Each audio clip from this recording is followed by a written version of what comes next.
തമിഴ്നാട് കമ്പത്ത് മുന്തിരിത്തോട്ടത്തിനുള്ളിൽ നിർമ്മിച്ചിരിക്കുന്ന മുല്ലപ്പെരിയാർ അണക്കെട്ടിന്റെ മാതൃക സഞ്ചാരികളെ ആകർഷിക്കുകയാണ്. മുല്ലപ്പെരിയാറിന്റെ ചരിത്രം പുതുതലമുറയ്ക്ക് പകർന്നു നൽകുക എന്ന ലക്ഷ്യത്തോടെയാണ് അണക്കെട്ടും അനുബന്ധ സംവിധാനങ്ങളും ഇവിടെ പുനഃസൃഷ്ടിച്ചിരിക്കുന്നത്.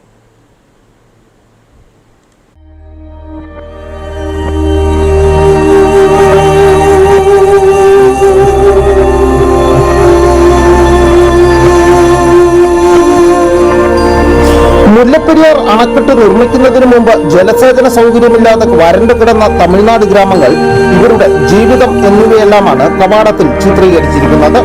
ഉള്ളിൽ മുല്ലപ്പെരിയാർ അണക്കെട്ട് നിർമ്മിച്ച ബ്രിട്ടീഷ് എഞ്ചിനീയർ ജോൺ പെന്നിക്വിക്കിന്റെ കൂറ്റൻ പ്രതിമ, പിന്നിൽ അണക്കെട്ട്, മറുവശത്ത് മുല്ലപ്പെരിയാറിൽ നിന്ന് തമിഴ്നാട്ടിലേക്ക് വെള്ളം കൊണ്ടുപോകുന്ന പെൻസ്റ്റോക്ക് പൈപ്പുകൾ, ഒപ്പം അണക്കെട്ടിന്റെ നിർമ്മാണ കാലത്തെ അപൂർവ ചിത്രങ്ങൾ.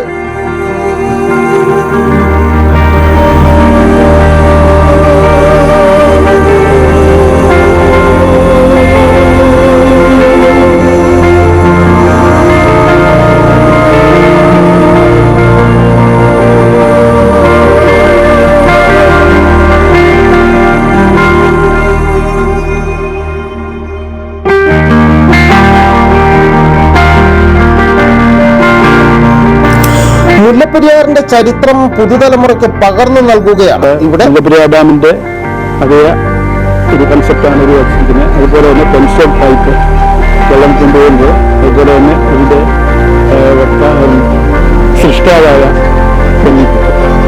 അതുപോലെ തന്നെ കൃഷി, அதெல்லாம் நம்ம இதில் வச்சு இது இன்னொன்று பார்த்தீங்கன்னா, இங்கே வரக்கூடியவங்க டெய்லி பார்த்தீங்கன்னா மினிமம் ஒரு 3000 விசிட்டர்ஸ் வராங்க. அவங்களுக்கு ஒரு மோர் இன்ஃபர்மேஷன் இந்த டேமை பற்றி, இந்த தண்ணியை பற்றி என்னென்ன பண்ணியிருக்காங்கன்ற இன்ஃபர்மேஷன் கொடுக்கணும், ஒரு நாலேஜபிளாக இருக்குன்றதா மெயினாக எங்களுடைய நோக்கமே. உள்ள வரும்போதெல்லாம் பார்த்தீங்கன்னா they are very satisfied for this project. ரொம்ப எங்களுக்கு சந்தோஷமா இருக்கு. മുല്ലപ്പെരിയാർ വെള്ളം എത്തിച്ചതോടെ പച്ചപ്പടിഞ്ഞ തമിഴ്നാടൻ കൃഷിയിടങ്ങൾ, വിവിധ കൃഷികൾ, അങ്ങനെ മുല്ലപ്പെരിയാർ അണക്കെട്ടും ഇതോടനുബന്ധിച്ചുള്ള മറ്റു കാഴ്ചകളും സഞ്ചാരികൾക്കും ഗവേഷകർക്കുമായി കമ്പത്ത് തയ്യാറായി കഴിഞ്ഞു. News bureau, Udumbanchola.